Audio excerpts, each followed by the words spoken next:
What's up? Konnichiwa this time. Good afternoon. It's a little bit different from normal, right? Thank you all for coming. I feel like we see some new names out there. So, welcome to Tokyo House Party. Today is super different and awesome, as we will describe. But just to get us rolling, welcome. I guess Hisashiburi, if we saw you before, Hajimemashite, if you're brand new. We are here to have a really cool conversation with a really special group of people that we are feeling so grateful to have today. But to get us going, let's talk about some of the things we left behind. Um, every week, as you know, we have a contest. And this was no different. And last week we had a really cool contest exploring Japanese tattoo art. And we asked everyone to create their own back piece design. Derek, can you tell us more about who is the lucky person or how we were so lucky to get their artwork? Yeah. Once again, thank you so much for participating in that contest. It was really cool to see everybody's designs that they did. And our lucky winner this time is going to be Moonstruck Otaku. So, congratulations, omedetou gozaimasu. The artwork that you did was really stellar, and we hope you're here in chat.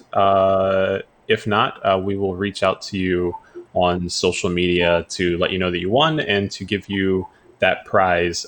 Sarah, remind me, it is a gift card, if I'm not wrong. Is that correct? No, this one's so special. This one, they won artwork from Andre. That's right. Yeah, so you'll be getting something really cool. As far as artwork goes, yes, if you tuned into the last episode, tattoo artist Itazumi tattoo artist Andre will be providing some artwork as a prize for your participation. So once Yeah, again, congratulations. I love it too. I feel like, we draw at random, so we can't really, have favorites, but that one was so cool with all the Sumi ink and it had such a cool feel to it. So, Yeah. So yeah. I'm super excited. I don't know if Moonstruck, are you in chat? I see some congrats. I see some hello. But if you are, just let yourself be known. Otherwise, like I said, we'll find you. We will find you. Uh, Not in a serious soccer way, just like an earnest, hey, you're awesome way. So, yeah. Also, we usually open up with a Momo moment, but I'm actually happy to say that Momo's at the beach, so she couldn't make it today. Sorry. Next time. wish I was at the beach. It's not Yeah. fair. Anyways, if you've been keeping up with us online, if you've been following some of the recent updates that we've been making, we have a very cool, a very special episode that we've been working at for a little bit now. And that is bringing on our friends from Saturday AM. Saturday AM is a US based manga publisher. And I'm going to segue over to allow them to speak a little bit more on it. But I definitely want to welcome everybody to the stream here. So please give a really great welcome to Frederick, the creator and CEO of Saturday AM, to J.R. DeBard, one of the creators or one of the mangaka on Saturday AM, specifically Saturday PM, and Dagger, another mangaka on Saturday Brunch, a new feature to the Saturday AM lineup, which you'll be hearing more about shortly. So, hey, everybody, thanks for swinging in here. Hey, how's it going, guys? Thank you so much for letting us tag onto your episode today. Yeah, we're super excited. Yeah. Our conversations that we've had off channel via email and so on, it as we mentioned before, could not be done in just one episode. And so we have a two-part special with Saturday AM for you all. It'll be today and then 4 weeks from now in July 25th. But Frederick, can you give our viewers an explanation on what Saturday AM is all about, what some of these new lineups are all about too? Yeah, so first of all, hayo gozaimasu. My name is Frederick, and I am the founder and publisher of Saturday AM. And I was an executive in the video game industry, and I had had a chance and the pleasure to work on a lot of big game properties, travel the world, interact with a lot of amazing creative people in both the anime industry as well as the gaming industry, both in Japan and of course here in the West. And I have been a lifelong fan of anime manga. I became aware of it and became really into it back in the early 80s, long before the internet, or long before the public internet, long before Cartoon Network and things like that. So, Yeah. well, I wanted to see a brand, given how much the world had grown, right? We've seen, globalization has just transformed everything, and Mhm. we now can communicate and talk to each other on streams like this. Yeah. Much less talk to each other around the world and build a level of communication and community that we had never seen before. And I wanted to make sure that an art form that I love so much, was reflective of the world as it currently is, in the sense of just having so many different types of people who have their own amazing stories, their own amazing perspectives to contribute to what is still, to me, one of the greatest art forms out there, which is the manga comic, the manga aesthetic, which of course then gives us anime. So we created Saturday and to really kind of be a home for all of those various voices, whether you're from, the Middle East or Africa, or whether you're from, Asia, Southeast Asia, Europe, or Latin America, North America. Saturday M is a home for individuals who love the manga aesthetic but want to tell stories that maybe would not be readily found in the traditional manga scene in Japan. Conversely, we've also been able to create series. I mean, that feature amazing characters who themselves are of color or are of different backgrounds. Mhm. So Saturday M is kind of our core property. It's what we started with. It's kind of like it's the weekly Shonen Jump of this type of concept. Saturday PM, which is actually what I have on my shirt here, if you can see it. Oh, Nice. cool. Saturday PM, yeah, it's a seinen magazine, which stands for older male reader in Japan. And so we have content there that speaks to a mostly male audience. And I'm very pleased to say that we just have launched, or will launch in the next couple of days, Saturday Brunch, which is a magazine devoted towards not just female readers, but folks who are amazing protagonists and should be given the sort of opportunities to be protagonists. And far too few. We see this far too few times, but we hope to change that with Saturday Brunch, which will be a magazine devoted to what you would call in Japan josei, but with also a special interest in LGBTQ, uh, uh, Yeah. characters and creators. So Right on. Y'all are Right just on. so amazing. This is, I mean, if anyone hasn't already heard about Saturday AM, just the reach of everything you're all doing is so impressive. Yeah. Wow.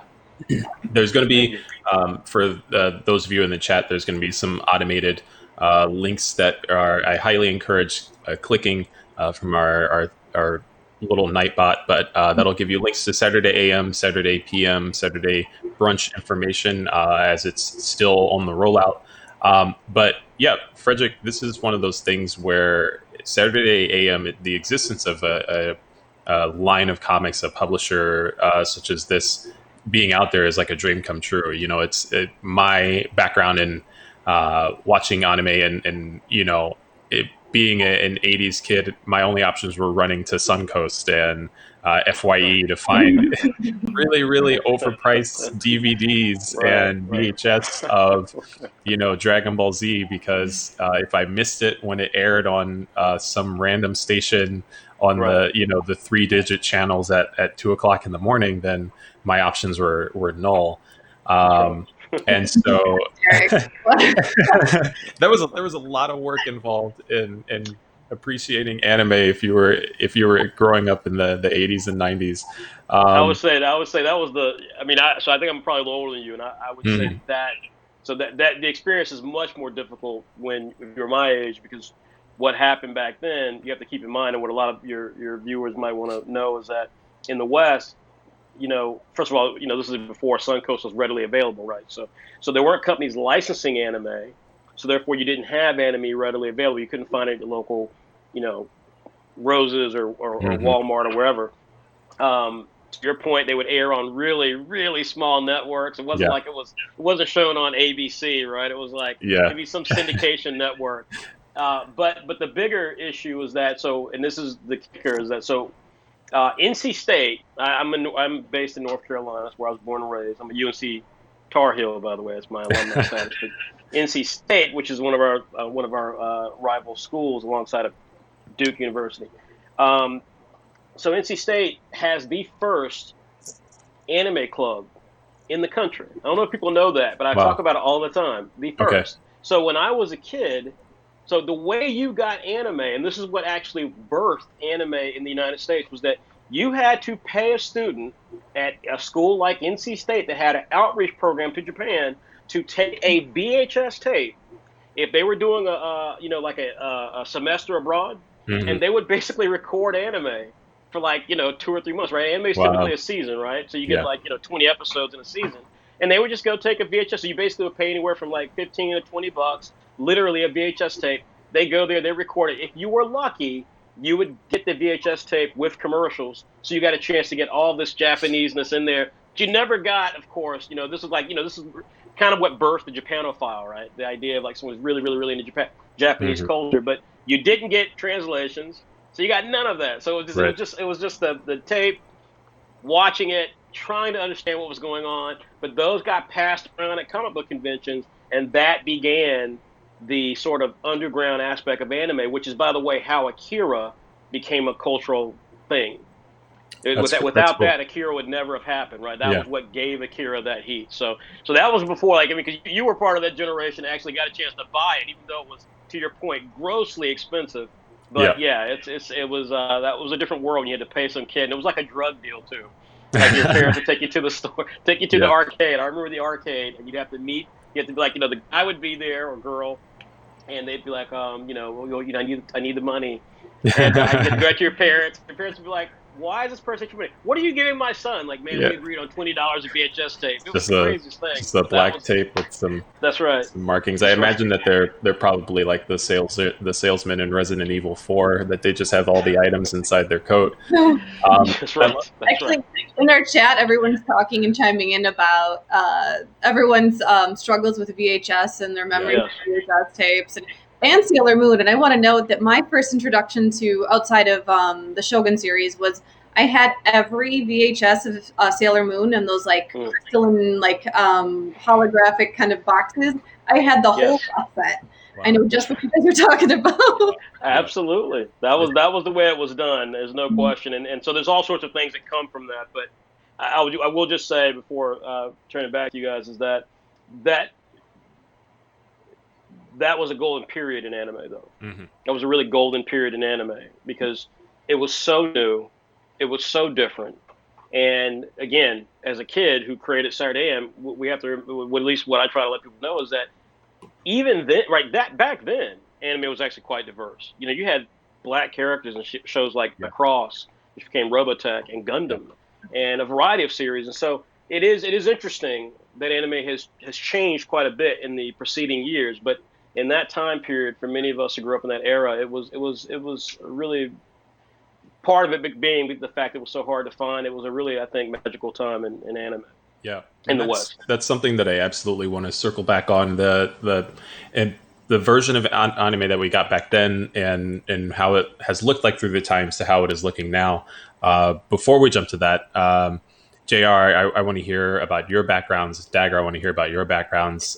Starting with Jr., what's been your relationship to anime and manga, and what got you involved with Saturday AM? Yeah, well, growing up, I watched a lot of Dragon Ball, a lot of Pokemon. Yeah. That was a lot of what was like on Toonami and whatnot. Absolutely. And when I was little, I would just sort of draw what I saw on screen. Any VHS tape I had, Yeah. I had VHSs too. I would watch them until the color was gone and Right. draw whatever I saw. And then in high school, when I started really getting into making comics, I showed my friend comics I'd been working on, this little sketchbook, and he was like, "This is so cool, I want to see more of this." Okay, well, I'll keep making more. I eventually bought like the leader paper and things like that. Yeah. Started getting really serious, and by the time I graduated college, it was something I knew I wanted to do. And I saw White Manga, his YouTube series, and was like, this Saturday AM stuff is real cool. In 2018, 2017, I think it was, Anime NYC. I knew they were going to be there, and I knew that they were doing portfolio reviews, and Cool. I was like, okay, I'm going to bring my stuff in and see what they think. I got an interview with Fred, with Raymond Brown, the second in command, And after a year of going back and forth, I premiered in issue 4 of Saturday PM. That was in April of 2019. Yeah, And I've just been working with them ever since. And it's been great. that's amazing. That and for our audience out there, just to reiterate, and please, Frederick, Jr. Dagger, hop in if you want to on this as well. But uh, Saturday AM, when you are on the app, when you're on the website, the content that you're getting for Saturday AM is like Frederick touched on, kind of like a Shonen Jump, and so each issue.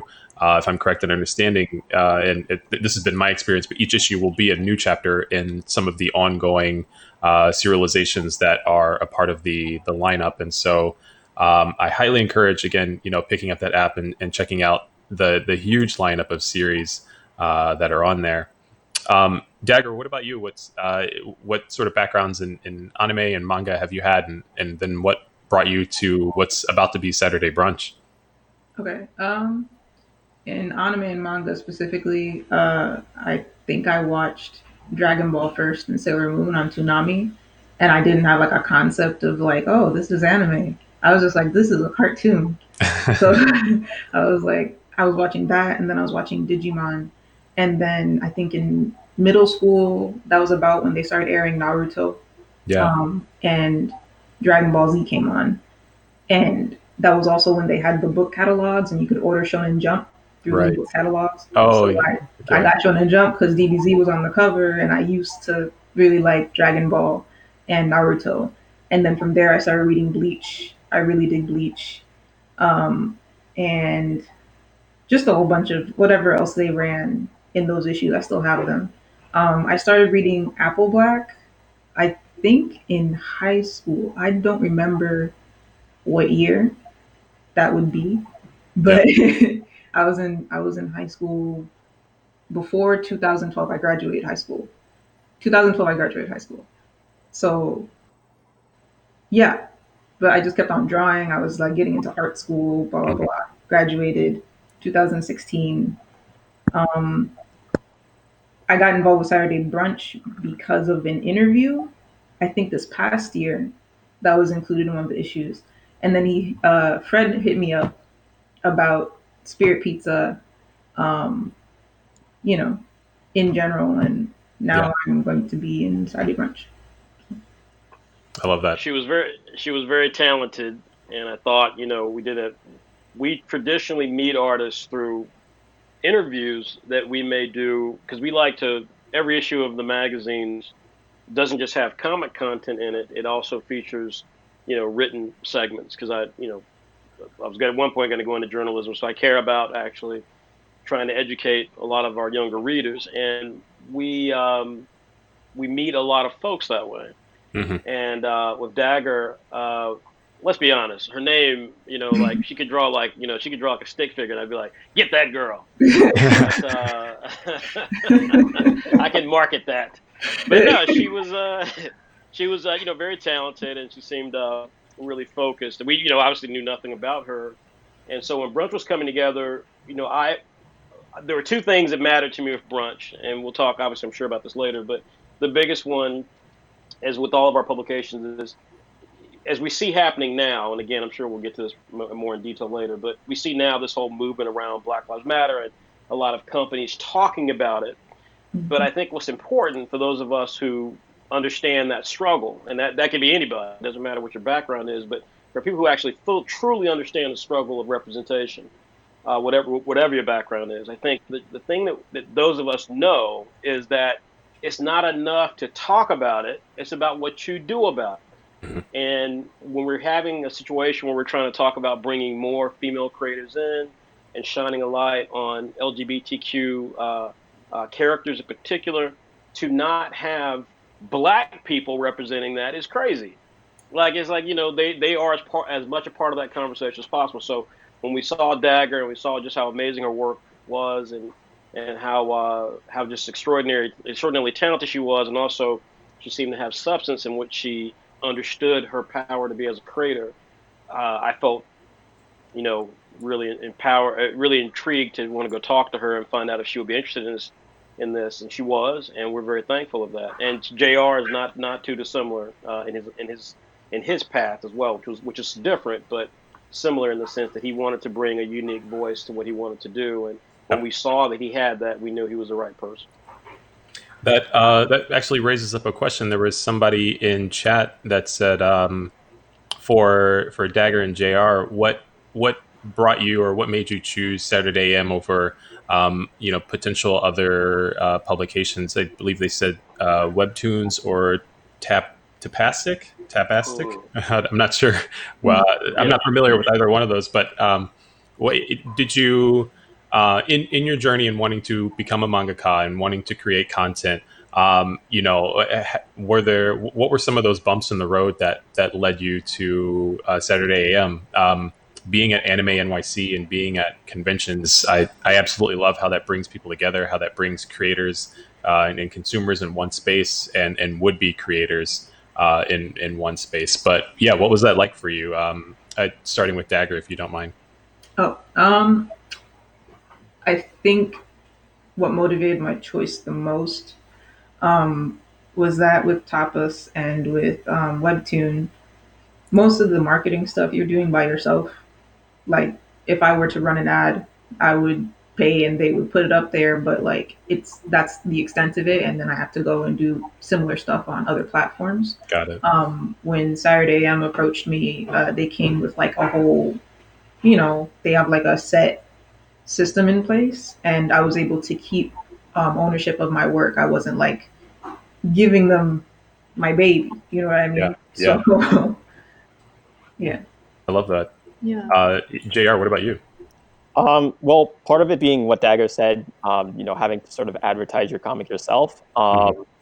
With Saturday AM, PM, and brunch, there's a greater sense of community within the creators. They all sort of create art for each other, and you can see it in the covers of each issue.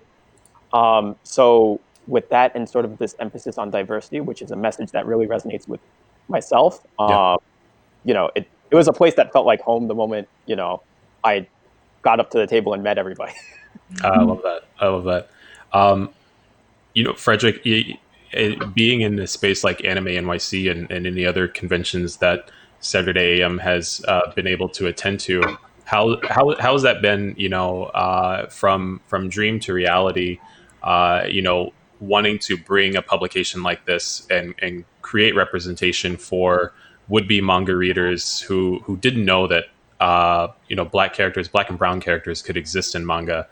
How's that reception been for you at a convention space and hanging out with the public? Well, so the answer to that particular question is it's been extraordinary. It's been super positive. When we go to, I think our first show. Well, I mean, we had so when the first year we started, which was in 2013, we went to a local show in North Carolina, so it was quite sizable actually, called Animazement in Raleigh, and I've heard of that. and we were blown away at the response. I mean, it was our very first time doing it. And of course, I'm coming from corporate America where I've got, lots of resources and branding. With this, obviously, we had none of that because I certainly didn't have or was going to put all that resource money into it. So yeah, it was interesting. I mean, I think that what happened over time. One thing I did really appreciate is over time, probably by our third or fourth show that we did, I started teaching white manga and Raymond was at the first couple of shows with me, but in particular people like White and Andrea, who's another one of our big creators, and a few of our folks. I started being in a position to teach them just kind of the basics of promotion when you're at a space like that. And we had this thing with this giant banner, right? And the banner had, and I made sure we had the banner designed exactly the way I wanted, which is where I wanted all the faces of our characters. And so you see all these, if you look at old pictures at shows. In fact, we were in Chicago recently. You got to see all the faces up and of the core characters. So what would happen is that a parent comes by, and when they say, "Hey, this looks really cool. So tell me, what are you guys?" What I taught our guys is to really get into that spiel of being able to just from the very beginning, first image, okay, well, this is, we do manga, we do diverse manga, and let me show you what we're talking about. This first manga here looks really, really good. Where do you think it's from? I don't know. It's like from Japan. It's actually from Nigeria. This next one here, it's from a young girl from Hungary, and you go down the line, and that immediately, right, visually, Mhm. because it looks like what they know manga to be. But when the minute that you're then able to then get in there and begin to explain diversity at its core, the fact that this stuff looks just like what you enjoy, but the creators are not from Japan, or the characters are not spiky haired, blue, red, orange, whatever characters, haired characters that may be, Japanese or white or what have you. They're, purposely black or Latino or Southeast Asian or what have you, Mhm. but they still have that manga aesthetic. That the response we got from parents, I thought, was incredibly affirming, because you realize at that point that it's not that diversity is a tough thing. It's that it never really is articulated in a way that makes people understand how important it is. But when they have a chance to see it on display and realize, because you're saying this is what it is on purpose, Yeah. it then strips away the idea that, oh, you're trying to erase this, you're trying to erase that. Oh no, you're just doing what's already cool, but you're just making sure that we understand that, hey, we brought everybody to the party here. Like, it's not a perception of everybody at the party. Everyone literally is in the party here. There's no one left out. So I think that has been quite nice. Now, if you were to ask me about the reception from a professional standpoint, it's mixed. We see better on the corporate level. We see companies around the world, particularly in Japan, who love us. Mhm. And then in the media side, we've been a bit frustrated at the media coverage, which of course I think is changing now. But we've been a tad frustrated at that, because I feel like uh, there's something going on where folks perhaps do not want to have the conversation about Okay. diversity in anime. Therefore, they haven't really broached it with us. Yeah. Yeah.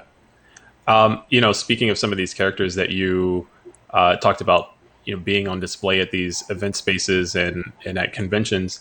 Um, I want to ask Dagger, JR. I want to ask both of you. What went into when you approached with the the series that you're now creating. Um, was that the first idea? Were you challenged by maybe brainstorming a few different narratives, and which one of those was potentially going to be the first one that you're going to go with? I guess what I'm asking is, like, what led you to the story that you're now telling? JR, if you don't mind me asking you first. Well, I have a mentor, and he's always told me to sort of, when I make a comic, go with what I know. Yeah. So my comic, Underground, is about a biracial martial artist who fights underground. Like, Okay. he competes in unsanctioned martial arts tournaments, and it gets him into trouble.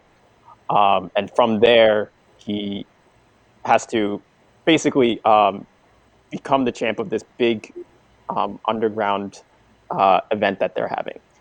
Um, I myself am biracial. My character is a half black, half Korean character.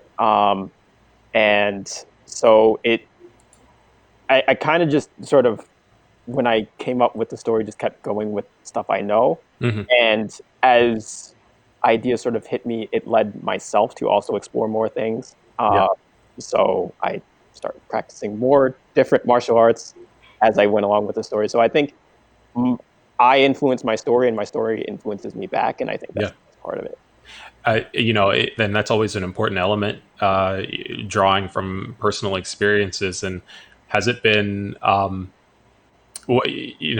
it been a huge sort of endeavor, coming up with where this narrative might take place? And if you care to even talk about a little bit of the story for the viewers that might not be familiar with it,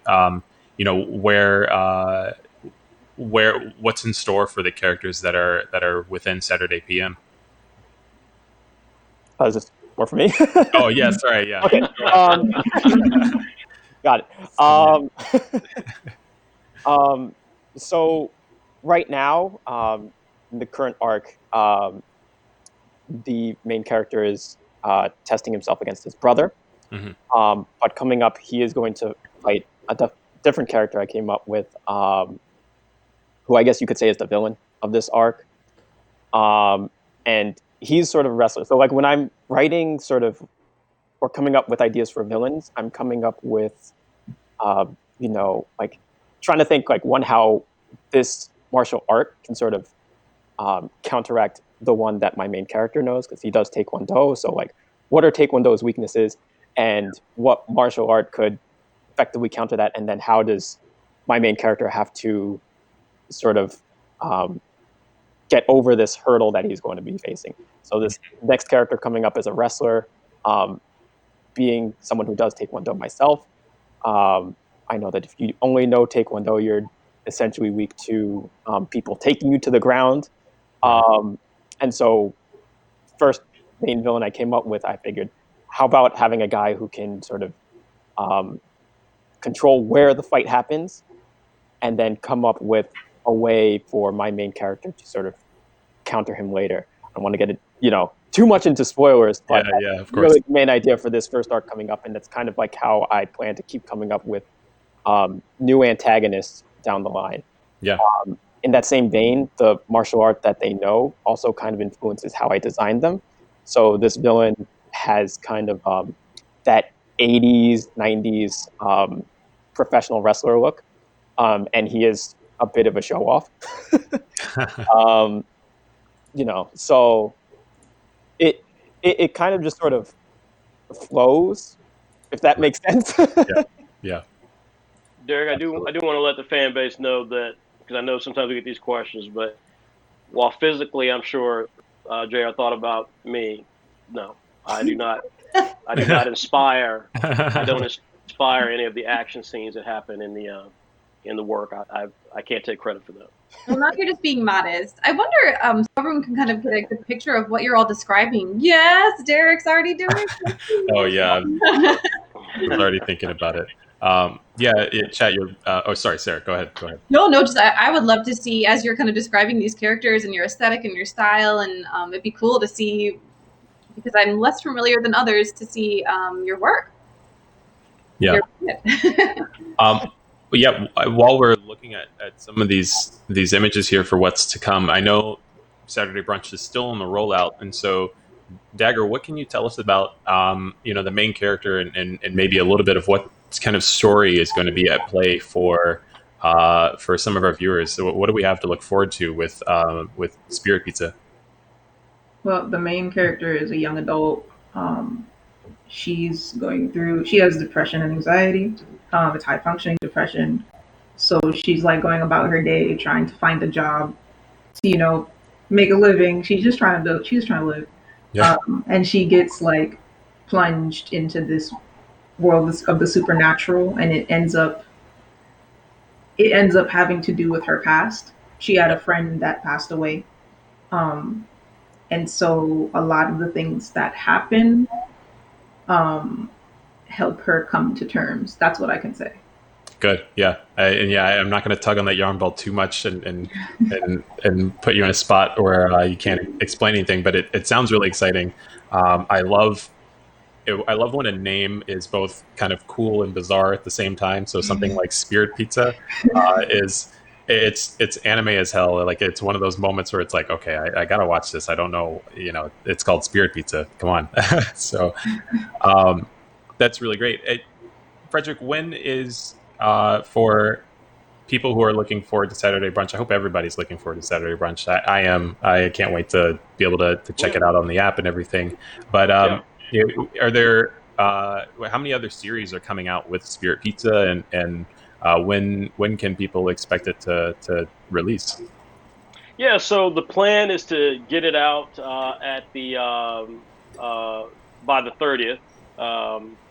In fact, I think that day we'll have in the app we'll have several issues. We'll have Fan Art Friday number 4, hopefully, which is about Black Lives Matter as a theme, and then we'll have Saturday AM issue number 120, as well as Saturday Brunch. So that's the hope, is that we'll have all 3 issues of the different magazines out. Brunch, this is more of a kind of a beta launch. We did the same thing with Saturday AM. We launched Saturday AM, meaning that we're kind of working out a lot of the kinks, but we wanted to get it out in celebration of Pride Month and also to show off these amazing creators. So yeah, when the magazine officially launches, which will be in September, we'll have I think about 5 creators or 5 different works there. We'll have Spirit Pizza, which is by, of course, Dagger Starfighter here. We'll have Henshin, which I'm really excited about. It's a kind of a play on Super Sentai shows like Power Rangers and things like that. Yes, that's why that sounds familiar.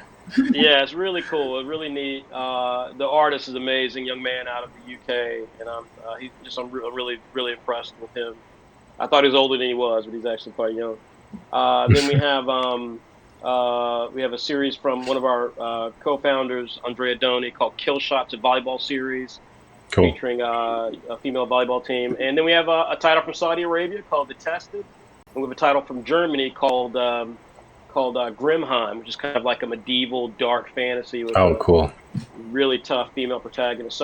So again, like, we hope that anybody who wants great content will check out this magazine. You don't have to be gay or a woman to appreciate the stories in here.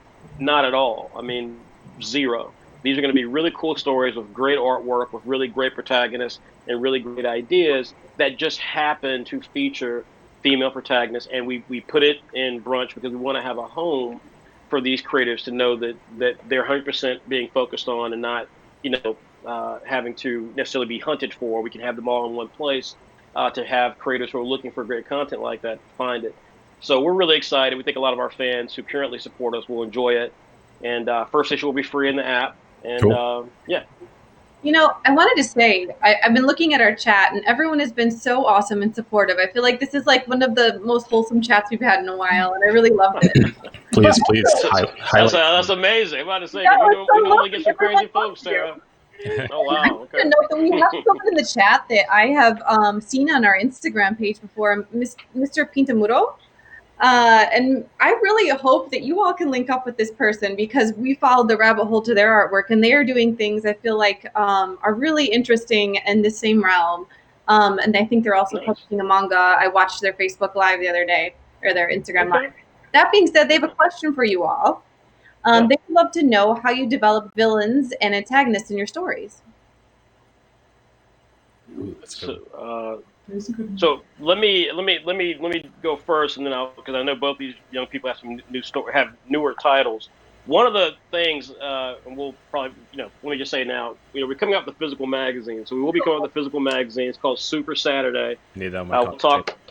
I was gonna say we'll probably talk about this a little bit later, or maybe we'll talk about this later. But hopefully, we obviously the holy grail, even though we live in a digital world, is to have a magazine where you can actually get the content, directly in a physical form. You can hold it in your hand.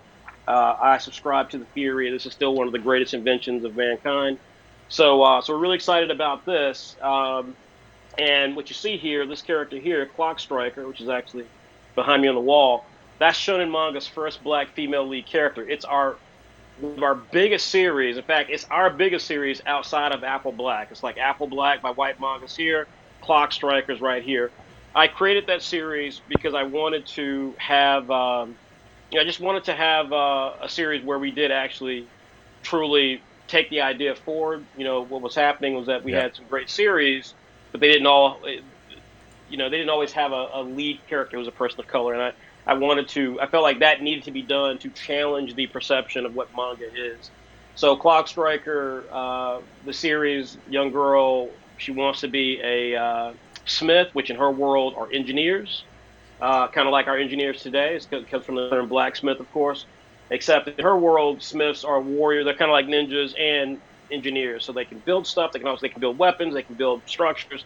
They can build things to help people, and that's what they generally do. They're kind of like the Jedi, but they usually don't have women and not women of color either. So Cass wants to break that mold. Everyone's telling her she can't do it, but she's determined to follow and what she believes to be her dream. And she finds one person willing to make her an apprentice, which is one of the other female smiths named Miss Clock.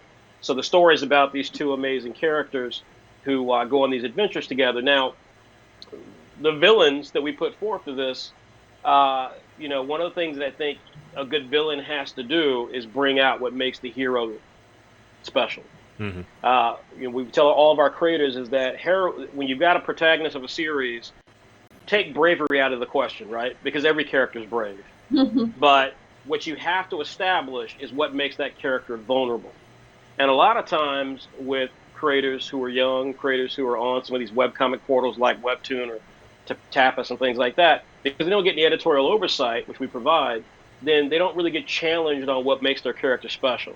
They don't get challenged on what makes the character vulnerable. And that vulnerability, the thing I always tell all these guys is that Batman is infinitely more popular than Superman. Why? Because we know Batman can die. We know he never will, but you know that he can. And the fact that you know he can makes everything that happens with him, it raises the stakes. It makes it more dramatic. Why is Spider-Man the most popular Marvel superhero, even though Iron Man is popular now and other characters popular? But why is Spider-Man still the most popular Marvel superhero? Because he's broke. Mm-hmm. He's got all this power, all this stuff, but he's broke. So you can respect his vulnerability as someone who is perpetually, having to figure out how he's going to pay rent, not that popular with the ladies, and everybody can identify with being someone who's kind of the outsider, who's not, not beloved, not celebrated. Oftentimes is considered a criminal by the police. Everybody can understand that. And so what we try to task our folks with, we saw, with Clockwork and other series, is your villain has to accentuate what makes your character special. And so in the case of Cass, the fact that Cass is somebody who continues to deal with external prejudices in her quest to be treated equally, then the people she goes up against have to challenge her worth. They have to directly challenge why does she think she deserves this position? They have to physically be the physical embodiment of the idea that she is not worthy of what she's trying to do. And so they tend to be people who tend to be, let's just say they wear their prejudices outwardly. They tend to, they kind of have this Western motif and things like that. And so they just tend to capture this idea that Cass is physically dealing with people who represent what she's not. And I think with all of our, what we try to inspire all of our creators to do is to try to find that balance. And that starts with, again, understanding and appreciating your character's weakness. If your character is weak, if you don't want your character to not be weak, then you're not doing it right. Your character has to have a vulnerability, and you have to explore that. Yeah, it's really interesting. It's insightful, yeah. Absolutely. So with that being said, Dagger, tell them about how Spirit Piece's Pan, her enemy is dieting.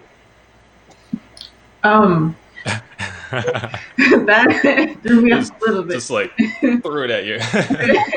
I didn't catch it. I'm sorry. I guess the way that I formulate antagonists for Pan, they're not all necessarily evil. They just have differing goals. They have not goals. They have differing things that they're like focusing on. Mm-hmm. So what Pan is doing, I guess, in each equation is trying to figure out, like, why are you the way you are? How can I help you? Because that is the nature of her business. When she gets the job, it's a front for it's basically like spirit detective, exorcist business. Got it. So she's trying to solve a problem when she gets there. And so these antagonists aren't necessarily evil, but they can't stay there. So like all of them have their individual stories in that sense. Right. Now, it based off of what Frederick said, is there a component of food and health involved in Spirit Pizza, or is there, or was he just giving you shit, or what? Like what? I didn't mention it. I guess I didn't mention it, obviously enough, which is my bad. The place that she works at is called Yamada's Pizza. Yamada's Pizza is like a Japanese handed down business that gets rid of ghosts, and the delivery is a front. I love that. That's what. Got it. Yeah.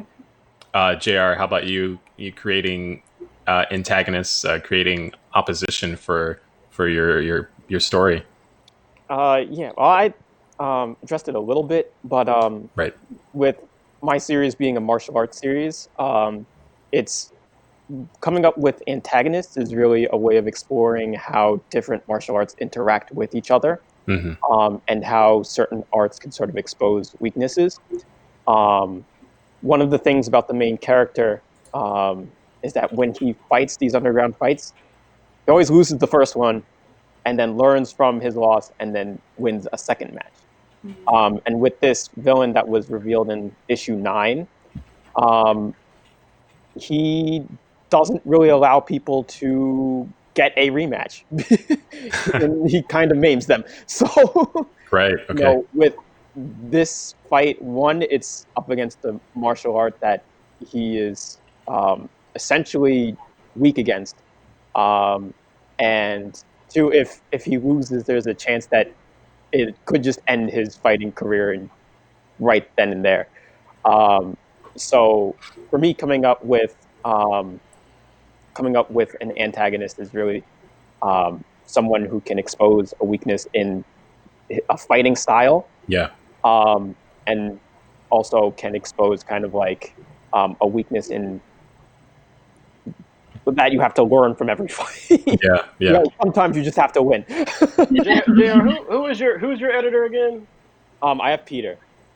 I will have to talk to Peter. I love this notion of like every fight he wins the second one. I'm like, that's not how stories are told. I'll have to talk to Peter about Well, that. it's Folks, more if of a you read background. Underground, he may lose the second fight. Peter's in trouble now. Peter, you done did it, Peter. Yeah, I mean, don't tell him like, well, he always wins the second fight. That's not how we do. Not how that goes. Well, but, I hear you. mean, in terms of like his fighting history, his current record is that he's won every other fight. Not that down the line, he's going to lose the first fight and then he's going to win the second one. Yeah. So let's shake it up. We're not making Rocky, but I got it. That's great. Small side note: I'm so sorry to chat. Our bot, I haven't adjusted some of the settings on it, so our Nightbot is a little aggressive at the moment. And so right now, if you type in, I don't know, like too many caps or something like that, Nightbot just like comes in with the band hammer. I'm going to fix that at some point. I'll probably adjust it after the stream. So until then, just be wary of the guardsmen. We like your emojis, Yes, I personally welcome the emojis. I would do it right now, but you'd only be looking at the side of my face while fixing those things. But while you're here, please continue asking questions for Saturday AM for our viewers, and let us know what you're thinking. Let us know what I saw. Some of you commenting on the artwork. Some people, Kathy Ye says the underground artwork is fire. Same for JR Sketcher. Underground is so impressive with the art.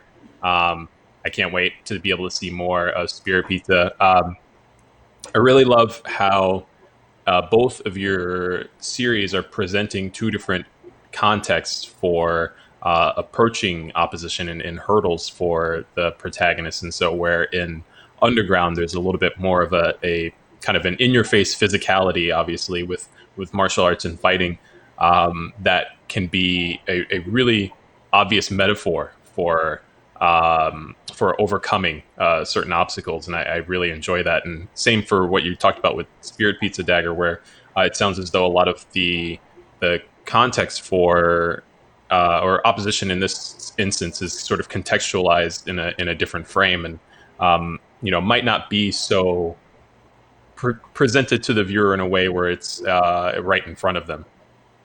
Oh, did I lose connection? Oh, no. Okay. Actually, too, there was a question for Fred out there, too. Frederick.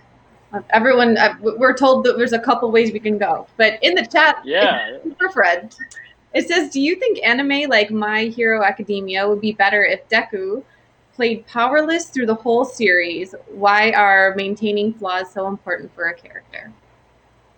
I've actually said this before. I think My Hero Academia is one of the more frustrating anime and manga because it just has a weird rhythm to it that I can't quite get into. But I applaud the success they're having, and I wish them all the success. The creators seem, obviously the creator is extremely talented. But sorry, my dog is running. But no, I think it's first of all, it's the Japanese, and that's something I always talk about to our folks about. Not trying to just tell, if you've never been to Japan, if you don't really know a lot of Japanese people, stop trying to set stories in Japan with Japanese characters because you don't know you don't really understand the cultural idioms that make up the Japanese experience. You're trying to base it off of anime. It would be like someone trying to base their relationship to me off of hip hop or something. That's not an appropriate way to. I don't represent that, and so I say that My Hero Academia is an interesting one because I look at it and it's like, again, it's a Japanese perspective on superheroes, which is already very different. Japanese superheroes are exorcists and they typically fight yokai and things like that, and there's this thing we saw it with Naruto and Sasuke most recently, of villainy being rewarded if you mean well, right? Like if you mean well, villainy can be overcome, and that's not a Western thing. Like villains are villains in the West, and I think superheroes are a really weird thing. But with My Hero Academia in particular, I always wonder. I'm like, considering that Batman is the biggest superhero of all time, I'm like, why in the world would you not have made Deku? Like that would have made the thematics of that series so much more impactful. If the idea that this kid does not have any powers, yet he wants to be a hero, and he is going to overcome the lack of powers to be a hero. And you have a perfect, analog to Batman. It's like I still don't understand how that no one thought of that. But again, superheroes is not a natural phenomenon in Japan, so I don't know. But yes, I do think Micro D would have been 1,000 times more interesting if they had made Deku prove his worthiness by not being superpowered. I agree. What's that? Thank you for that thoughtful response. It's awesome. I feel like there's so many questions being flooded in now. J.R. Sketcher has a lot of great questions, and I have thoughts about this one. I wonder how you all would respond to it. Do you think the way Japan represents the LBGT community is unrealistic, and within anime and manga? I mean, I'll just say real quickly. Obviously, I started this entire company, entire experience because no, I don't think they do a very good job of diversity in general. And let me say, obviously, Japan Arts Foundation, with you guys and so forth. Let me say that, as a person of color who's, towards the latter half of my life, I remember, this idea of diversity was something that I cared about greatly back in the 80s. And I'm sure people who are watching this, because I've seen a few comments where people seem to be a little older, so I think they'll appreciate this. Certainly, I think Sarah and Derek will appreciate this. But do you remember a time when we were growing up and Japanese characters were in movies, and they always first of all, let's back up. Just Asian characters were in movies in the 80s. Remember Long Duck Dong? And remember, right. You know what I mean? Just like completely offensive stuff. And the thing is that the thing that was so funny about it was that for us, right, the three of us, two people of color, Sarah and all, three of us sitting here, knowing that when you discover anime or manga and you become a Japanophile and you start loving the culture and just all this appreciation of Asian culture, and you see things like that and it offends you. Because you're like, that's not like I know the coolness of this, and you guys are making a mockery of it. And I remember feeling that as a kid, right? I remember feeling that as a kid when what was it? What was that movie? The Long Duck Dawn. What was that? Pretty in Pink. Pretty in Pink. Not Pretty in Pink. It's Breakfast at Tiffany's. 16 Candles, but Breakfast. Oh, okay. 16 Candles. 16 Candles. That's it. Yeah, 16 Tiffany Candles. says it too. Right, but it goes further than that, right? You had Revenge of the Nerds, which has all sorts of problems today. But like, you remember these movies, and you remember thinking as you got aware of anime and manga, and then got into the culture, you kept thinking like, oh my god, like you guys aren't seeing what I know. And again, remember, this is before the internet. So it really hurt because you're like, no, you're missing it. Like if I could only show you this anime, you'd know how cool Asian culture is. Like you can't if make the men effeminate. You can't you all don't know what's out there. Yeah. So it is disturbing, and it's why I started Saturday AM, because it does bother me as an African American that is not happening in Japan enough. Right. That content is being released going around the world, and the visual of someone who looks like me or Derek or Dagger is being done in such a just ridiculously offensive way. That extends into Arabic. That extends into, let's not even get into Indian people. I mean, look, at least people who look like Derek, me, and Dagger. No, Jr. Because Jr. and I used to laugh about this back. Jr. I used to think Jr. was Puerto Rican. He's like, I'm biracial. I'm like, well, damn. But but when you end up in a situation where other countries don't even get featured in anime manga. So I mean, at least we're in there, even though we're being made fun of. But some other groups don't even get featured in there at all. Mm-hmm. And so the thing with the LGBTQ is it's one of those funny things because it reminds me of the Asian thing, right? And some would make the argument the Japanese have been there before anyone else got there Yeah. in terms of giving LGBTQ characters agency. But really, like that's where we're at this point where we're like, really? Like, I mean, just the fact that they're there doesn't mean that they're there in a way that is justified or in a way that makes them feel like true three-dimensional characters. Yeah. Oftentimes, when I think of those characters who are LGBTQ, they were presented in such a juvenile way. They weren't. It wasn't the flaming thing that we saw. Unfortunately, too many shows like in Living Color and stuff do in the '90s. But nonetheless, they're not presented in a way that says these are people who have ups and downs. They have hopes. They have dreams. They have setbacks. They have positives. They can be considered the handsome one. They can be considered the wallflower. Like, we don't get any of that three-dimensional aspect of, I think, enough for LGBTQ. So again, it's one of those. That's one of those things where they're there the same way that Asian people were in '80s cinema, but I don't think it's done nearly as well as it should be. And someone argue that it's being done, if it's even being done at all, with in a way that's not harmful. And so Dagger can speak to that more, and so can Jr. Actually. He's got family members, but that's my view of it. That raises a question for me, and what I would want to ask Jr. and Dagger. We talked briefly about what got us into anime and manga, and how you're both now creating content for future readers and future consumers of this medium. What was it like, and how did you find representation in the anime and manga that you were consuming as you were growing up? My own story to this is, I'll just say, very short and quickly, that Piccolo is black. Piccolo is black in Dragon Ball Z. That was my experience, is finding where yes, there was Robotech, and almost notoriously, or like famously, every pilot in Robotech is usually a black individual, and I always celebrated that they got to drive the ship around. Bobby Margit is one of my favorite characters in Across Frontier.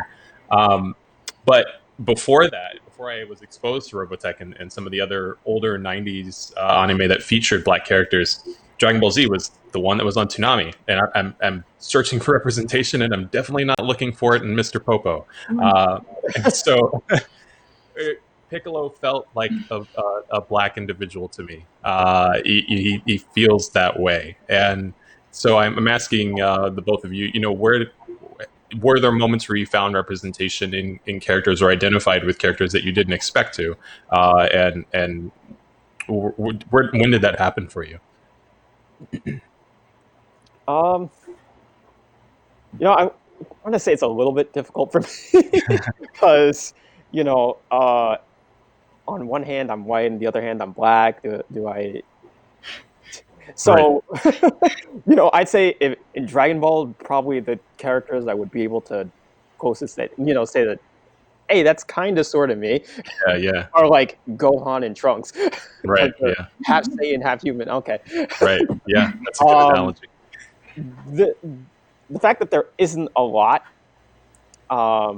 is, I feel like, why Saturday AM and PM and brunch, Fan Art Friday, all that stuff needs to exist. Mm-hmm. And it was there that I actually found the most representation, which is why I was like, I need to join this, because if I can't find it, I'm going to make it. Right. So really, for me, I could only relate to characters who had to overcome trials, and it was more the experience of being human rather than, me identifying with them racially. Hmm. Yeah. How about you, Dagger? Okay. It varies. So like earlier on, I think I saw like my first kind of she wasn't black, she was Latina, but she was dark skinned. I'm Latina and I'm black. I'm black Latina. So like Lala Gonzalez in School Rumble. She was Okay. cool, she was dope. Um Still not quite what I was looking for, but she was cool. And Bleach, it again still wasn't it because it was Yoriichi. Yoriichi has long Right. straight hair and she's cool.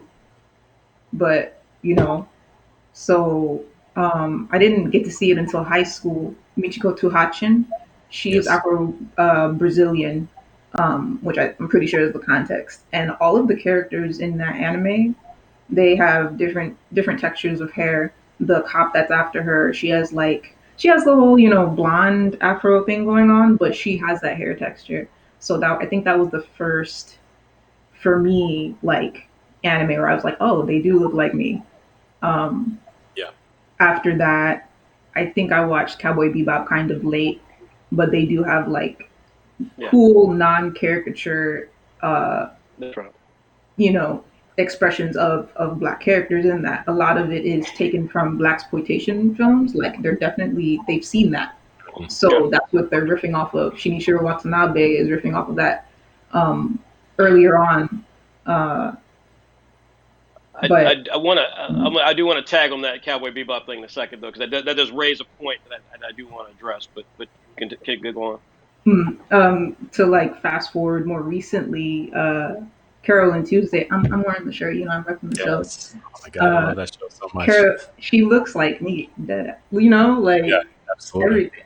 So I like that show, but even that show, even though it's well intentioned, there are still like weird caricatures that pop up. There's like a little mammy character that sings in one of the contests, and she Hmm. pops up for like a little, a couple seconds, and then she's gone. So like I get it. It's like it's well intentioned. He's still trying to incorporate both black voices because the voice actress Nye Bree, I think Yeah. that's how you say her name. Yeah. She's black. Flying Lotus is connected to the project, so they're trying. It's definitely gotten better. Yeah. Flylo's contributions to both Toonami and now Shinichiro Watanabe has been phenomenal. That's kind of a story arc that you see in of itself, where my exposure to Flying Lotus's music was on the stingers that Adult Swim would do. And it was back when they would do just in the bottom right corner, it would tell you, whose music is happening in that, and now seeing them contribute so much to anime has been astounding. But Frederick, you were going to say something about Cowboy Bebop. I was going to say several things. One, Dagger has never sounded more New Yorker than this last conversation you just had. Everything she said sounded like literally like a young girl from like Queens. Just everything, Dagger. I was listening. I was like, boy, you really are a New Yorker. My Really a God. New Yorker. The second thing is, the second thing was Ashley was going to bring this up, but since you brought it up, Derek, I do love when you guys talk about things. I'm like, what the hell are you talking about? Like, who is Flying Lotus? And then you start explaining. I'm like, oh yeah, Mhm. the music acts right, because that was pretty cool when This is a Toonami did. That was one of the best contributions Toonami did to anime. this is a tactic that I do for the viewers at home, so that if they don't know what Philo is, I kind of explain it while talking about my appreciation.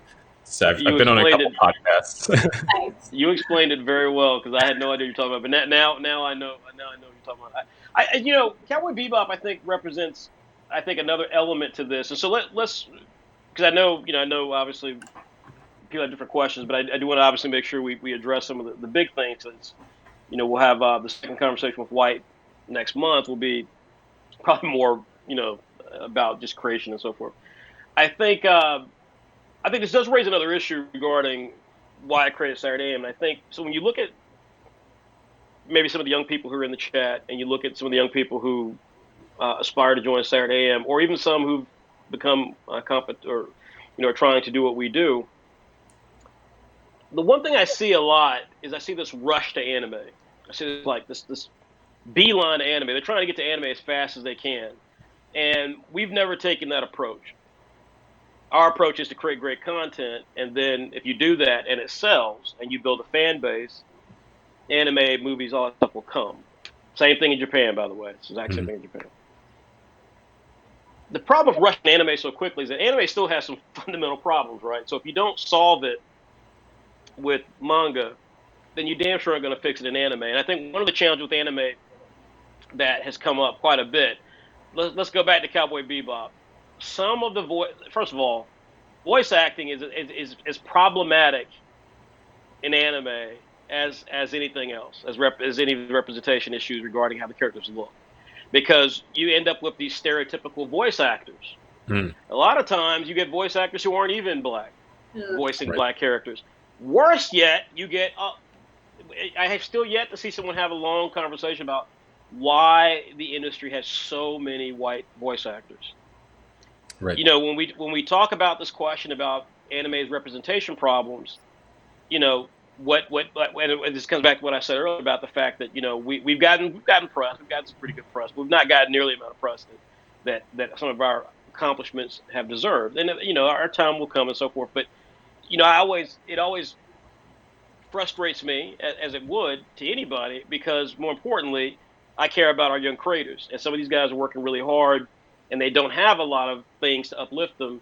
And so, you know, you're like, wait a minute, you know, you not giving us credit when we do something right the hard way means that these guys continue to stay hidden, and it's already tough for them to do what they're doing in the first place. So that's my personal gripe with it. But the reality is, though, is that I think Anime News Network and some of these groups, they don't want to have these conversations, because once you have that conversation, then you really open up a window to talk about anime in a critical light. And a lot of these guys make their careers enjoying the benefits of being the thumbs up party to all things anime.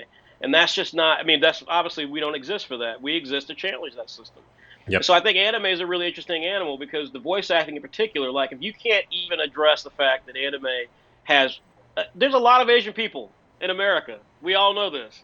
How are they not voicing these characters? Where are these Asian voice actors at? How come they're not getting these chances and white people are? And then when you have a lot of white people doing it, then that's what leads people to believe that anime characters are white and not Asian. So there's a whole host of problems that come with that. And so Cowboy Bebop has had some stereotypical things in it as well. As great as Shinichiro Watanabe is, there have been some problems in Cowboy Bebop. Some problems with all this stuff. I think it's also very telling that you mentioned Piccolo. I had this conversation with my number 2 in the company, Raymond Brown, who's a little younger than me. He's about 7 to 10 years younger than me. And he said the same thing you did, Derek. Yeah. And I've never watched Dragon Ball, to be honest with you, but I certainly never thought Piccolo was black. Right. But the fact that people do has to do a lot with voice acting and trying to find connection wherever you can, right? Yep. And so it's a very telling thing. I do think voice acting is one of the other problems in anime manga representation. Certainly. I've seen, you know, some traction, some small examples. Most notably, I would absolutely love to shout out Zeno Robinson, who's been contributing to My Hero Academia. And apologies, I forgot the new voice actor whom they just started, who will be playing the voice of Yuriko, the rabbit character that's in.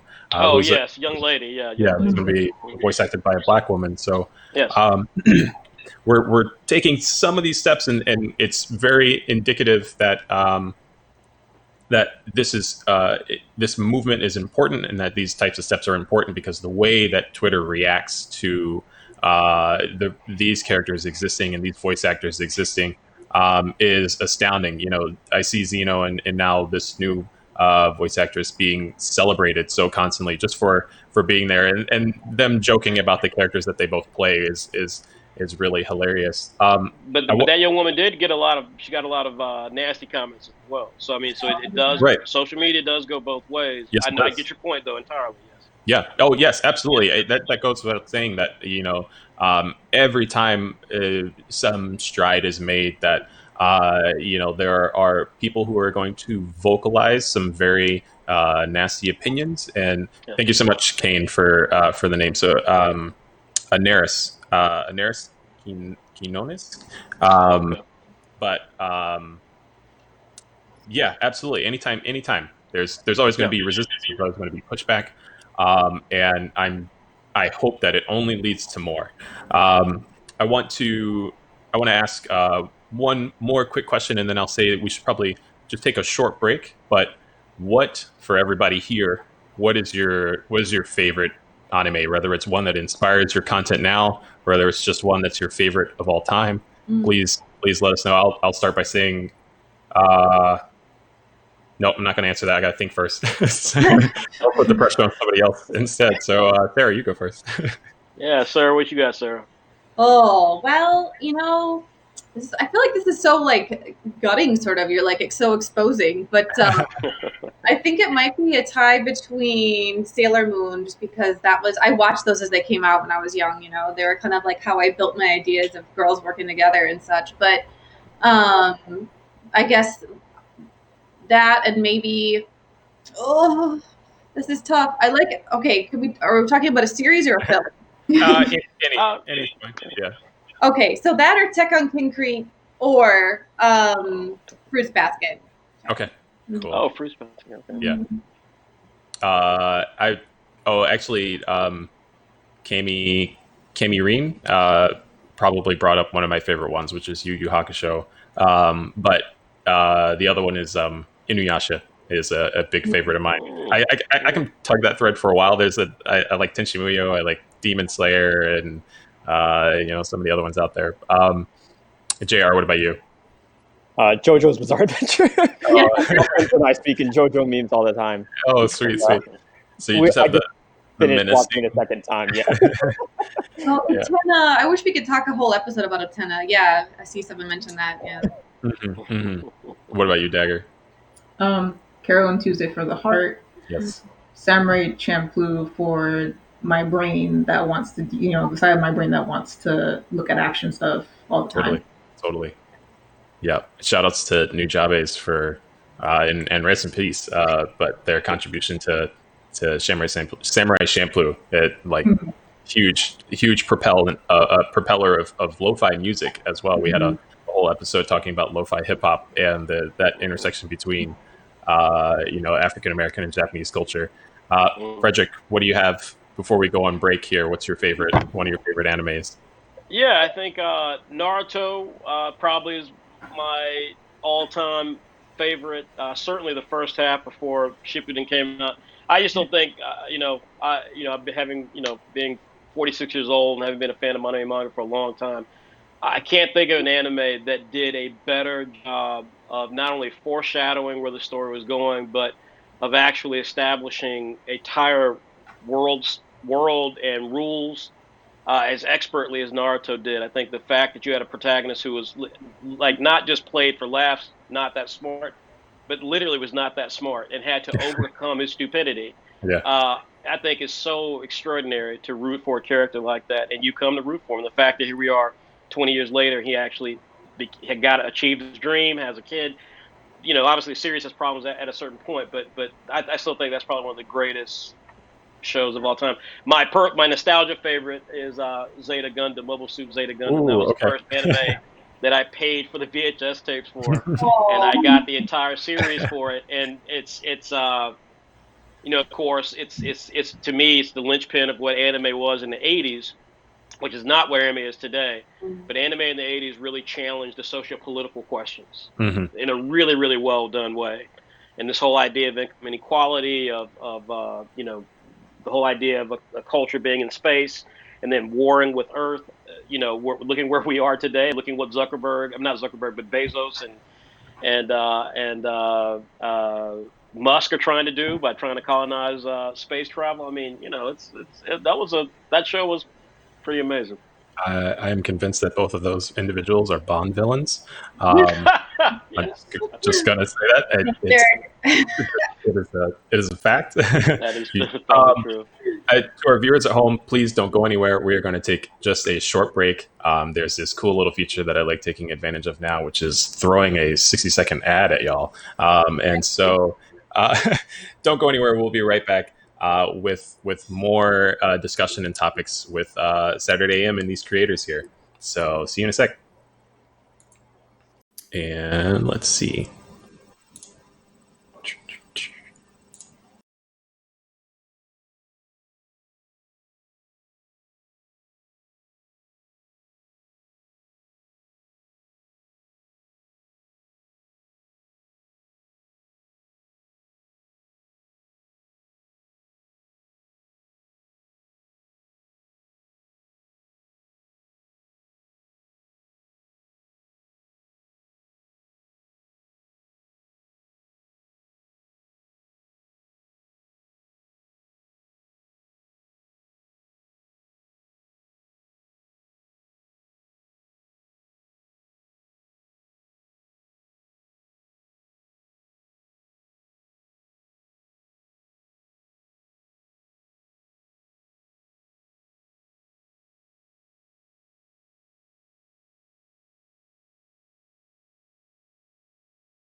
We are back.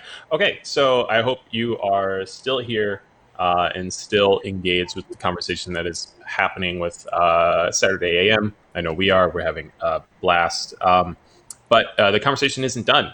We still have some other things to talk about. So please, Sarah, I'm going to hand it off to you. You're about. Yeah. Thanks, sure. I should note that the only thing you missed during that break is us continuing to talk about how Peter is really in it. Peter's in it, so we'll just stay tuned for the next episode to see what happens. The fate of Peter. We'll all be back. But yeah, I was thinking it might be nice for everyone here if they would be interested in sharing with all of you. Because I know some of you out there are really interested in anime and manga and you're artists yourselves. And here we have some really outstanding individuals that can tell about their own experiences and their paths to connecting with Saturday AM and making their own artwork and kind of seeing this through. So maybe if we could have everyone kind of jump in and give some kind of any insights you have for everyone out there who might want to become a mangaka as well. Why don't we start with? Go ahead, Jay. I was going to say let's start with Amber, but go ahead. Well, I'd say the biggest thing for me was getting my workout. Before I joined Saturday PM, I had been going around getting critique from as many people as possible. Yeah. Including my mentor. I was at a convention before Anime NYC where I got my work reviewed. So putting your work out there on things like Instagram, Twitter, as well as searching for events where you can get your content reviewed by people who have been in the industry helps a lot. Right on. Yeah, that's helpful. And also helps forge connections. So. Yeah. How about you, Dagger? To go off that, since you talked about the convention aspect, I'll talk about more like the craft aspect. Like, if you want to make things that look like manga, you should be studying manga artists. There are a bunch of videos online. His videos, his process is for vagabond. I'm not sure about Slam Dunk, if that's like, I don't think he has any like video of him drawing those pages, but like there's a bunch of videos just like that. There's Manben, which does interviews with, different artists, just that have done different things, different styles in Japan. I personally watch Kim Jung-ji videos, even though I can't understand what he's saying. He's still presenting information in a format. He's presenting, things that you should be learning to make your figures more solid, to draw in a 3D space. But now there are actually courses online where they've translated what he said, and you can buy sets of those courses. Oh, wow. So yeah, the internet is really powerful. So you should use it to your advantage. Speaking of highlighting or using the internet as a resource, I'm going to post a link to the YouTube channel Archipel, because that's been one of my favorite ones to watch, where it's another one that they interview tons of different Japanese creators, including boatloads of mangaka, and getting to see some of their page process. It's super fun to watch in the background of doing any work. But Frederick, to as the creator of Saturday AM, and what would you say? And I've seen you talk about this before in some of the Instagram live videos to some other would-be creators, but what would you say for those looking forward to get involved? Well, if you've seen those videos, Derek, I won't go as hard as I normally do in those videos, Derek. This is Tokyo House Party, so I'll try to tone it. No, Sarah, those are adult chats. I'll tone it down a little bit. No, so something that Dagger said I did want to touch on. I think that the internet is really important, and I want everybody who's watching this to understand how important the internet is to you guys right now. Now, I would say this prior to where we are today, but let's understand where we are today in terms of what JR just talked about. There's a chance that the scenario that JR had, which many people have, by the way, with companies bigger than Saturday AM, that may not come back. We're living in a post-COVID world. That may not come back. So the internet is actually quite powerful now, really important. Mm-hmm. And this idea of using social media to get your work out there is essential. So oftentimes we talk to young people who are like, well, I really don't like to talk to people online. I don't like social media and so forth. And hey, I get you. I understand that. But at the same time, if you're not willing to put your stuff out there and promote your art, to take the criticism as well as the praise, then I don't. Let's just be real. You're not going to have a career doing this in the way that you want, because being having your content available, in a comic or a manga, requires you to be out there, requires your work to be seen by lots of people. So you have to be comfortable with that world, and social media is the closest analog to that, to the conventions, to the just getting your stuff out there to be seen. We have a number of great creators who showcase how to create content. We don't certainly have a house way that we do it yet, but White Manga, who is our superstar creator, has a very popular YouTube channel. Many of our fans watch his channel, so many of you probably are already familiar with it, but I highly recommend you look at those videos. Gonna get a link for it. But what I would say ultimately is just that, the biggest thing is that you have to be comfortable. You have to be ready to use the internet. This is not the 1980s. You're not having to print a comic book, pay for a convention, pay for gas money, pay for a hotel room, look and talk to every single creator to maybe get a name of somebody who can actually truly validate your work and maybe get you a job at Marvel, DC, Image, so on and so forth. This isn't that time period. This is now the world of the internet, where people from Yemen can be discovered on Instagram, or people in Nebraska. And so you have to compete with everybody. And so if you're not comfortable with that, then I would say you got to question just how much of this industry you want to be a part of, because that is the future of the industry, whether we like it or not. Digital, social media, those are the future. You got to get comfortable with it. Definitely. It's great Definitely. advice. Yeah.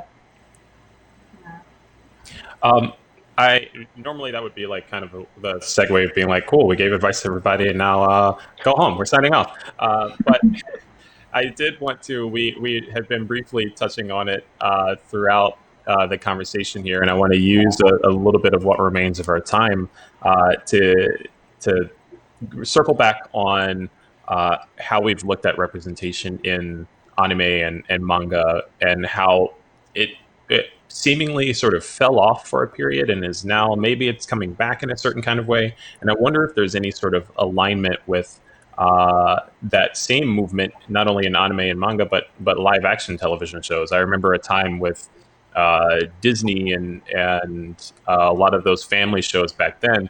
There was an abundance of Black family shows, for example, Yeah. and in Living Color and Martin, and there's tons of them out there, all of which expressed so many different topics.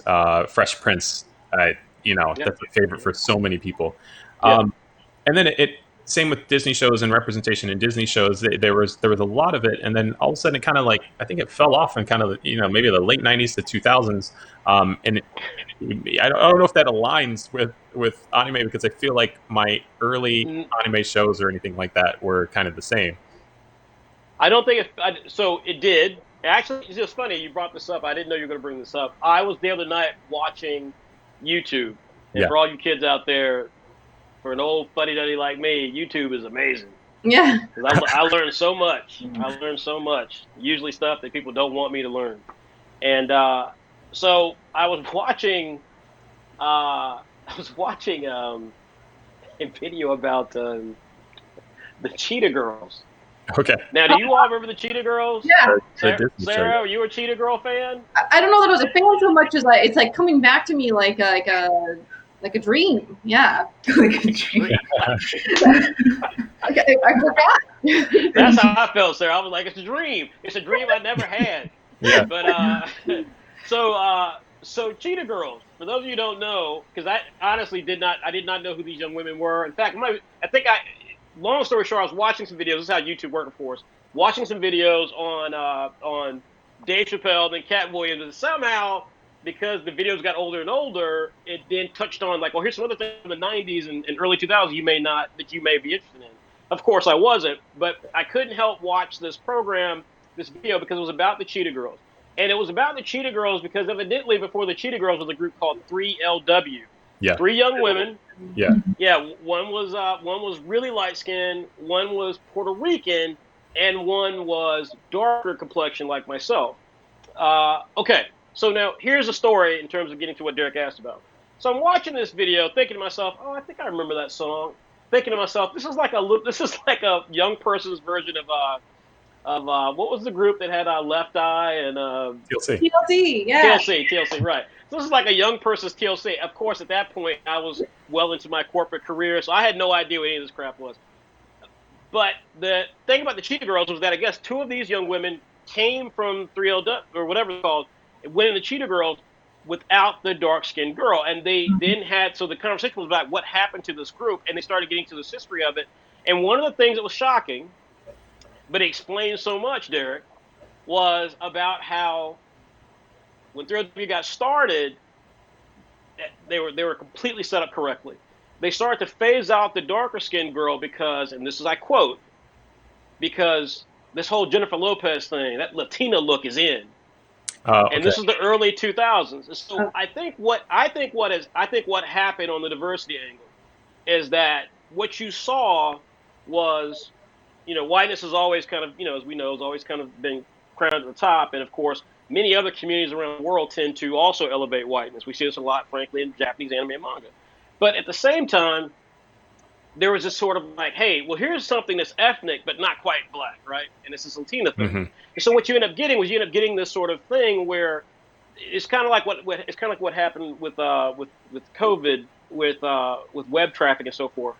Web traffic for us, we were having record web traffic, and we still were being suppressed a little bit. We're being suppressed because websites that are traditionally not top websites were becoming top websites, like your grocery store, right? When COVID happened and quarantine happened, you weren't worried about what was happening at Best Buy. You wanted to make sure your grocery store was open. You wanted to make Mm-hmm. sure what the hours were. So all of a sudden, they became the top websites to go to outside of Amazon and Netflix and everything else. Even though they were having record traffic, still they were being suppressed, right? They were being pushed down.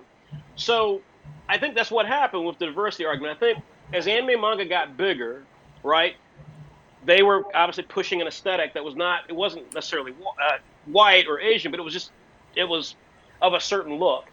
In pop Right. culture, the Latino thing was becoming really big. And so because of those two collective forces, right, what wasn't being promoted was anything that didn't reflect that. So if your skin tone was much darker, if your hair was much curlier, that was not where Mm-hmm. the powers that be were saying pop culture deserved to be. And that, I think obviously we're at a different place today. We're at a place where we recognize, because remember, social media didn't exist back then. The internet was, I think people tend to forget, that was the era of AOL still. That was not the era of broadband Popping and AOL Google. discs. Right. So my point is just saying that I think that diversity always matters and always is relevant when you are actively speaking to exposing people to things that they had not seen before. And when you do it collectively, we all win. When you do it piecemeal, right? No one's going to win because you're going to celebrate one thing and not the other. That's why with Saturday AM, we never, even though I'm African American, we never have stood for, like, we've never been classified and never will be classified as a black anime company. I'm not even sure what that means. Right. Like that's not a world. None of us live in that world. We don't live in that world. We don't live in a world where it's all black all the time. So diversity, for those of us who care about it, has to be reflective of the world. You have to have everybody at the table. You have to elevate all the voices. That's what's made this moment so beautiful with the Black Lives Matter movement in this particular iteration with George Floyd's unfortunate passing, has been the fact that you're seeing young people of all stripes Mm-hmm. fighting together. Yeah. And that's what diversity has to be. It has to be all of us in it together. So I know it was a long answer, but I did want to. It was interesting because I was literally watching it the other day, thinking, I didn't know that was a thing. I didn't know. I knew Jennifer Lopez happened about that time frame, but I didn't think about how that may have had an impact on how all culture, media culture was impacted. Well, Frederick, I wanted to add to that because this kind of came up before, and I wasn't sure how relevant it would be to throw in, but I think it is, because I think it really, in my opinion anyway, really shows the profound impact of the work you all are doing and why it's so important. When I was in Japan, the last time I was living in Japan, I was working for Hiroshima University. So it's rare that I get to talk with students or people of that age in Japan and ask for their opinions on things.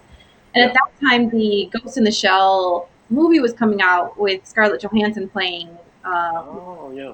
And I was asking them because I know in the United States we were all very troubled by Scarlett Johansson being cast in this role and like having this like CGI put over her and all of these really kind of troubling uh, qualities to this film. And I was asking students there what they felt about it, and they were so perplexed that I would even ask, like, why wasn't a Japanese person cast for this role?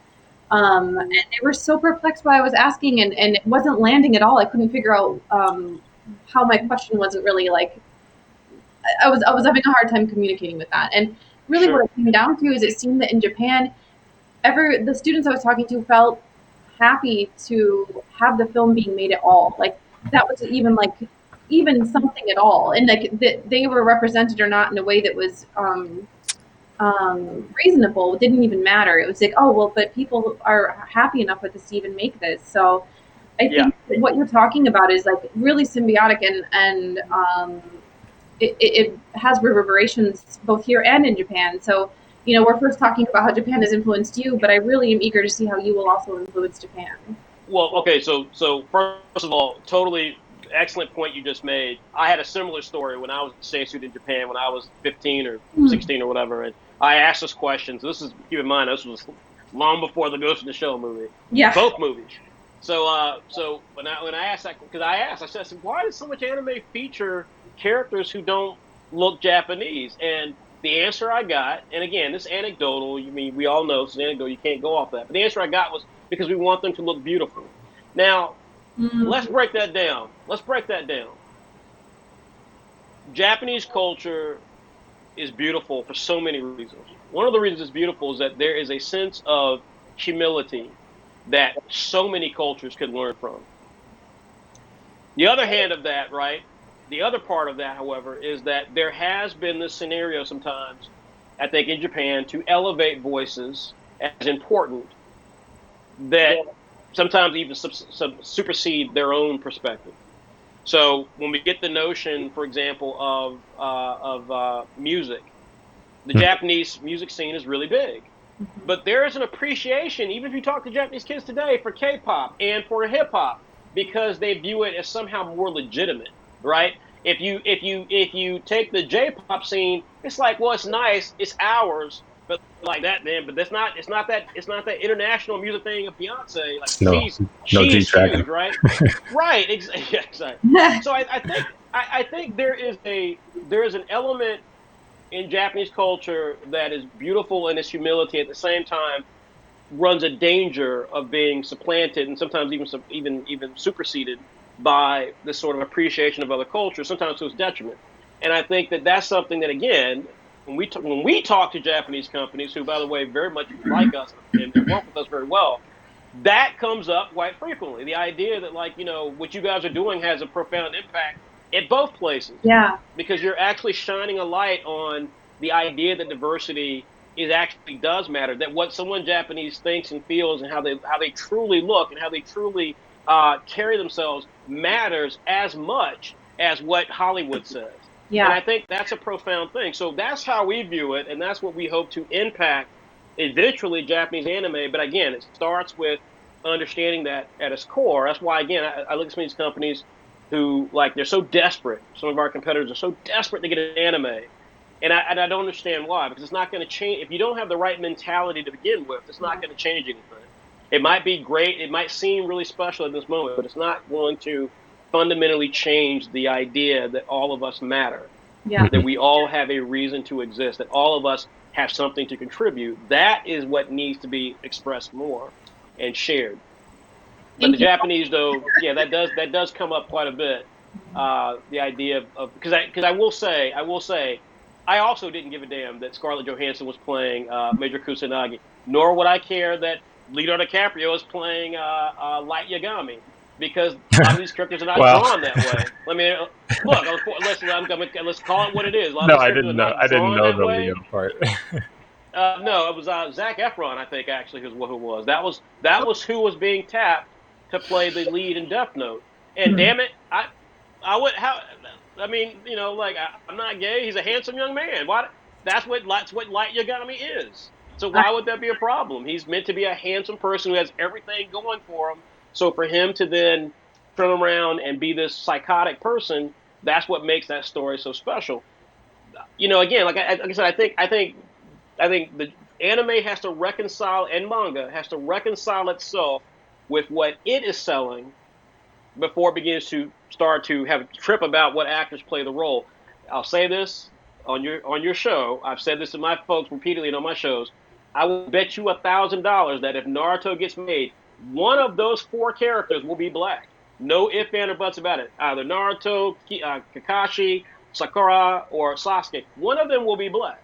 There's no way Hollywood's making that movie and they're not going to be black. So that's and therein lies the problem. If you don't address diversity to begin with, you can't be upset when diversity gets thrust upon you.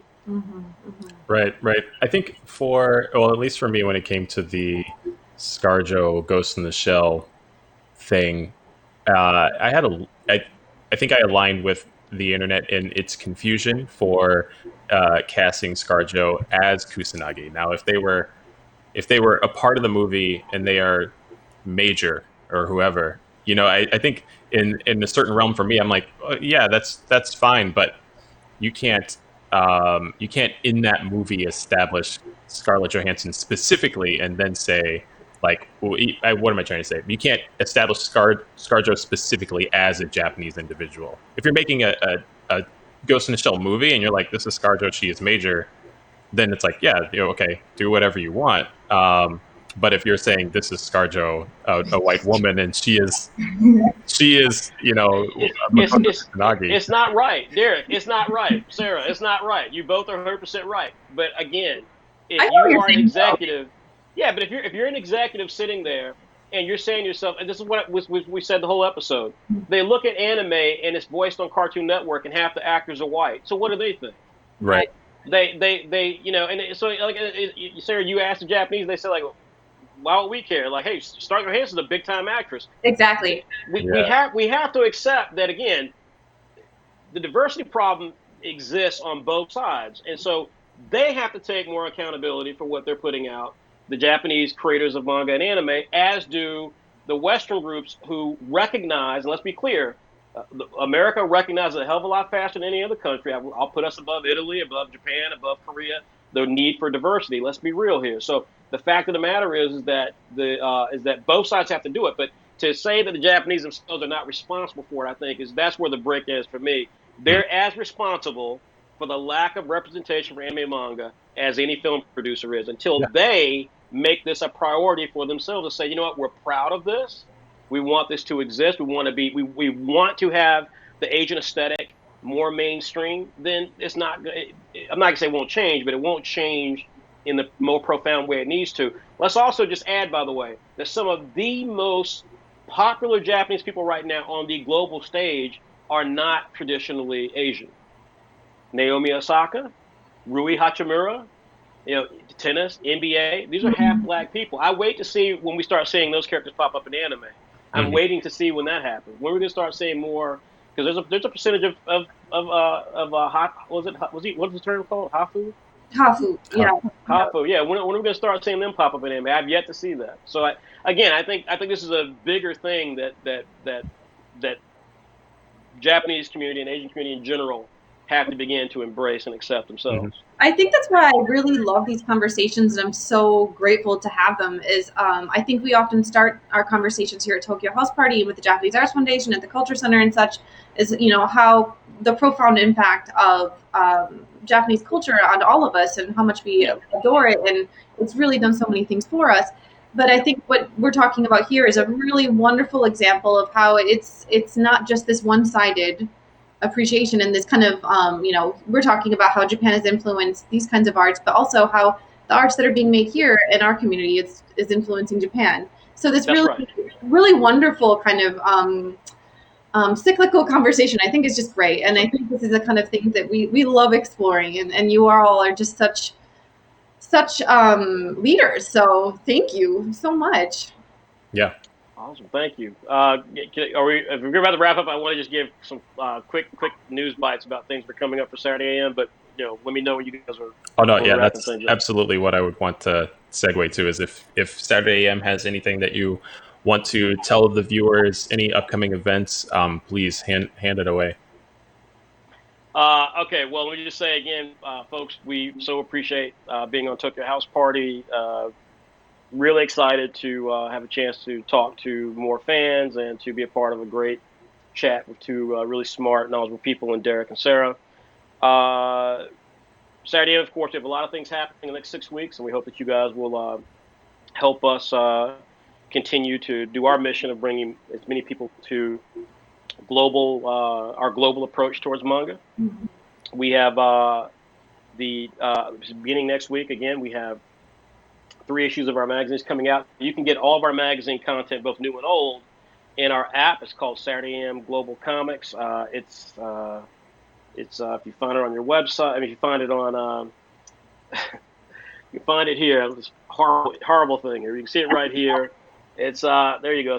It's this foot right here. So if you download it, Saturday AM Comics and Saturday AM Global Manga and Comics opens up. Beautiful artwork by White Manga, and you have an entire litany of content to discover there inside of the course. Now it's not giving us all of that. That's great. That's great. There we go. Anyways, you can find tons of content there. Saturday Brunch will be free, so you don't have to be a subscriber to the app. You just have to download the app, have it.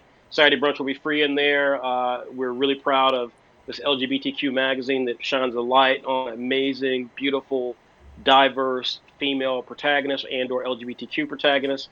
You're going to see male characters in there, female characters in there, trans characters, and we're really, really excited about this. We think you guys are going to love it too. Saturday PM returns in the fall with our first Senegalese manga creator. He's got a series called Oblivion Rouge, and it is wonderful. I think you guys are going to be amazed when you see it. You can find all the stuff in the app, previous issues and new issues. Likewise, for Black Lives Matter, we have 2 pieces of exclusive limited edition apparel up. We did it through conjunction with Shinda Ero Apparel. Really cool streetwear brand, really cool shirt designs, one by White Manga, one of our superstars, another by our very own Dagger Starfighter, both celebrating Black Lives Matter and Black Lives Matter as it relates to gay and trans people who particularly suffer at the height of police brutality. So we really want to make sure that you guys will support those. You can find them again at www.shindaeroapparel.com. And if you buy a shirt from any of the creators, it supports Black Lives Matter groups such as Color of Change, who are doing really important work to continue to highlight the struggle for racial inequality. We have figures coming out. I do not have any with me here, but we're the first independent webcomic studio to have a toy deal. In fact, you can see a lot of press about the next couple of weeks. We signed a deal with Jabberwocky Toys, and there's these beautiful 6-inch toys coming out. Yeah, I think 6-inch toys coming out featuring Apple Black from White Manga, Daedalus Bomb from Master Multiplayer World of Ghosts, and the Sal from Bully Eater. Really excited about these. We think you guys will love them. We're going to do a big press for them in the middle of July. You guys can then, of course, pre-order them and get those in later. Last thing I want to say is the 2 last things I want to say. Summer of Manga, which is all brand new creators being discovered, being presented for the first time. They all will debut at the second week of July inside of issues of Saturday AM, inside of our app. Again, it'll be free. The very first creator actually is a German girl who lives in Japan. She's got a Japanese-inspired series called Bloodstained Snow, 47 pages. It looks like Takaue Inoue, which Dagger mentioned earlier, if you were a fan of Vagabond. So it's beautiful-looking stuff. You can find all that and other creators coming from all over the world all summer long in issues of Saturday AM. And then, of course, towards the end of the year, we will unveil our very first physical magazine. It has original stories in it. It has a how to draw diverse manga characters so that you don't draw stereotypical manga characters. It's got a coloring book section. We have some exclusive markers in it from Spectrum Noir. And it's going to have an interview with Karen Berger. If you guys don't know who Karen Berger is, she's the Stan Lee of, frankly, my generation, Sarah and Derek's generation. She was the editor who played a role in the development of series like Sandman and Preacher and Hellblazer and Swamp Thing and Watchmen. And So she's a tremendous force, and we're honored to have one of her first big interviews after the publication the imprint she had called Vertigo went over. So we got some great questions into her. You get to see all of that. Wow, that's a ton. I love it. I love it. When the physical copy comes out. It's going to be Q4. I can't give a specific on it just because, when you're dealing with overseas printing, it's just a toss-up, especially now with all the stuff going on. So, but we know it'll be Q4. Cool. This is so impressive. I don't know what else to say. I'm totally overwhelmed with all you're doing. I appreciate that. Derek, did you have any other questions? I want to make sure if there's anything else while we have everyone, if anyone had questions or some thoughts or a lot of it looks like.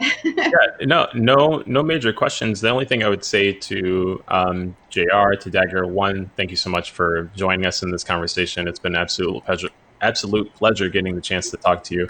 The second thing is I do have your social media tags along with your name here in the video, but is there anywhere else that people can find you online, or is there anything else before we go here that you want to say about your series?